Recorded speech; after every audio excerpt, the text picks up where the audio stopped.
The real story of how I ended up digging the most unbelievable prison escape of the century begins with a single question. What would you do if one day you realized you were digging the tunnel that would free the most wanted criminal on Earth?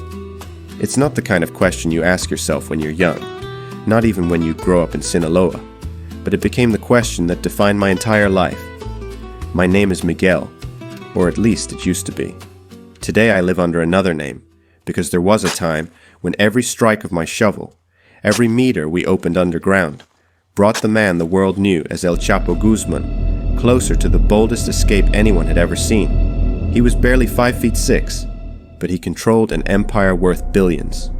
In my town, nobody spoke his name. They only called him El Señor. And without realizing it, I ended up working on the greatest escape of his life. I never imagined I'd be involved in something like that. I was just a regular laborer, used to hauling bags of cement and surviving day by day. But life in Sinaloa can change in seconds. Mine changed the night. 3 unmarked trucks stopped in front of my house. There were no threats, no shouting. There didn't need to be.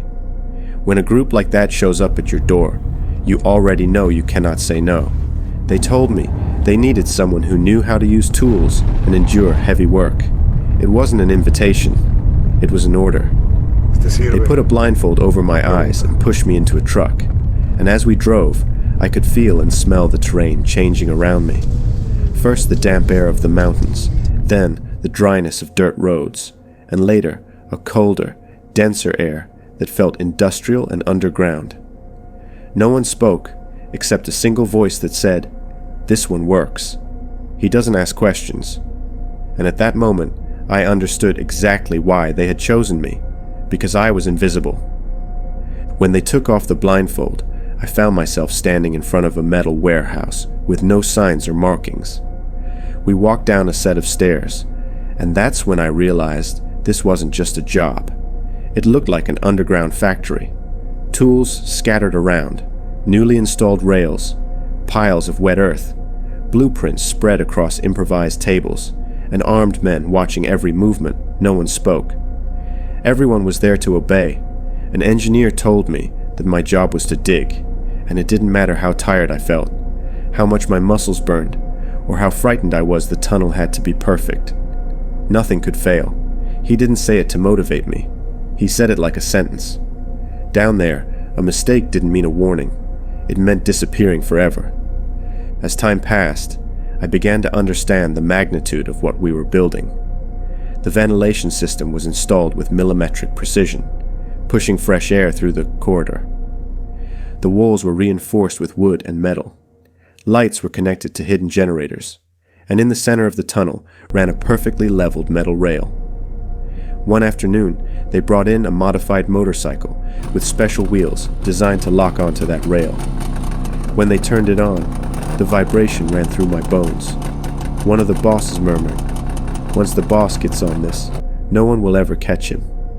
And that sentence gave me a hint, but the confirmation came a few nights later when 2 supervisors were arguing. One said, "The drop has to be exact. If it's off by even a centimeter, it won't line up with the shower." The other replied, "Everything is aligned. He'll fall right beneath the cell." Then one of them lowered his voice and said, "The Chapo's cell." At that moment, my blood turned cold. In Sinaloa, his name was a myth. People said he had more than 2,000 aliases, traveled with fake passports, owned a private zoo, and could vanish in seconds thanks to tunnels connecting houses to public drains. His organization reportedly moved more than $3 billion a year, a fortune comparable to Oprah Winfrey's personal wealth and not far from what someone like Steven Spielberg commands through productions, licensing, and properties. His rise wasn't accidental. He started selling oranges, then worked under Miguel Angel Felix Gallardo, the boss of bosses. After Gallardo fell in 1989, his empire fractured into different groups. El Chapo took one piece and reshaped it completely. While Pablo Escobar ruled with open violence, El Chapo built infrastructure, tunnels, alternate routes, fleets of vehicles, and contacts across 3 continents. His power was quiet, but constant. Rumors about him spread everywhere. His first escape in 2001, when he fled in a laundry cart without firing a single shot. Houses connected through hidden passages. His conflict with the Beltran Leyva organization. The death of Cardinal Posadas Ocampo in 1993, which triggered massive political pressure. But while all of this was happening above ground, we kept digging. A coworker told me that the operation had started in 2014 with the purchase of properties near the Altiplano prison. Fake houses, disguised warehouses, heavy machinery entering only at night. The construction had cost millions, materials, labor, bribes, engineering, and had taken about a year. The rail wasn't decorative. The motorcycle allowed him to travel the entire 1.5-kilometer tunnel in minutes, making pursuit impossible. When the tunnel was finally finished, we tested it several times. The motorcycle ran without stopping. The ventilation worked perfectly. The drop into the shower was aligned to the exact millimeter. It felt like an escape designed by military engineers. And when the night of the escape arrived, the tension in the air was overwhelming. Radios crackled. Footsteps rushed. Orders flew. Then a boss said, "He's in the shower." The silence that followed was electric. Seconds later, another voice said, "He's down. He's on his way." There were no shouts, no celebrations, only the absolute certainty that the impossible had just happened. El Chapo Guzman had vanished underground. Minutes later, chaos exploded. Orders were shouted. Papers were burned. Machines were shut down. I slipped away in the confusion, found a side exit, and fled. I hid for weeks in an abandoned house, listening to the news whisper the details. The motorcycle, the rail, the ventilation system, the lights. The world was stunned. Then it came out that he had been secretly interviewed months earlier, and that meeting created signals that helped track some of his movements. What followed was a continental manhunt. Intercepted calls, raided houses, ranches under surveillance, vehicles tailed, messengers tracked, maritime and air routes analyzed, low-level informants arrested. Even then, it seemed impossible to catch him, until January 2016. The Marines found him in Los Mochis. He was hiding in a house with a tunnel connected to the drainage system. There was a confrontation, followed by an attempted escape on the highway. But this time, there were no rails, no motorcycle, no perfect tunnel. They caught him. And although I'm not proud to admit it, that day I felt like I could breathe for the first time in months. After that came his extradition to the United States. His 2019 trial was a global spectacle. Former associates, pilots, tunnel engineers, financial operators. Then came the sentence, life in prison plus 30 years. He was transferred to the most secure federal facility in the country, ADX Florence, the so-called Alcatraz of the Rockies, a place that has held men like Ted Kaczynski, the Unabomber, Dzhokhar Tsarnaev, the Boston bomber, and Terry Nichols, co-author of the Oklahoma bombing.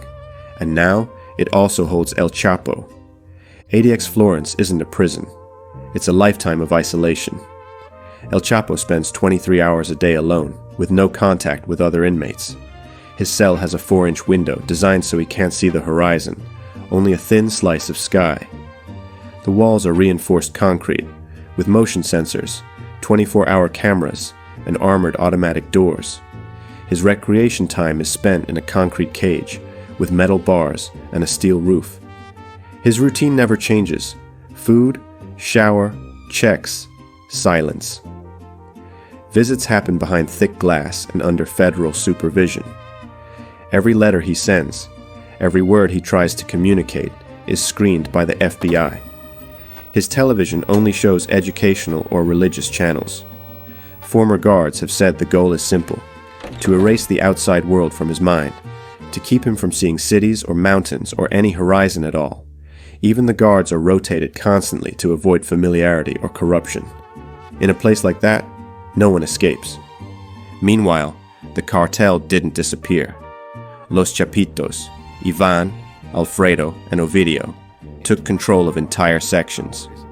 Their presence in 2025 remains strong. Tons of products still cross borders. Air, land, and sea routes remain active. His fall didn't destroy the empire. It only shifted its leadership. On the other hand, live far away, under no real name, with no past, I can admit. And although I rarely think about that tunnel, one fact always returns. The tunnels never ended. Authorities have found more than 60 tunnels linked to the Sinaloa cartel. Some have been abandoned for years. Others remain active. Others were left half-built. But investigators repeat the same thing. No one knows how many remain underground. There could be dozens. There could be hundreds. Or there could be routes that will never be discovered. Today I have no name, no country, no past. Only a single memory buried beneath the earth. The tunnel that opened the door for the most wanted man in the world. That tunnel is still there, silent. And even though his empire changed hands, the scar it left will never fade. I'm Miguel, and I survived to tell.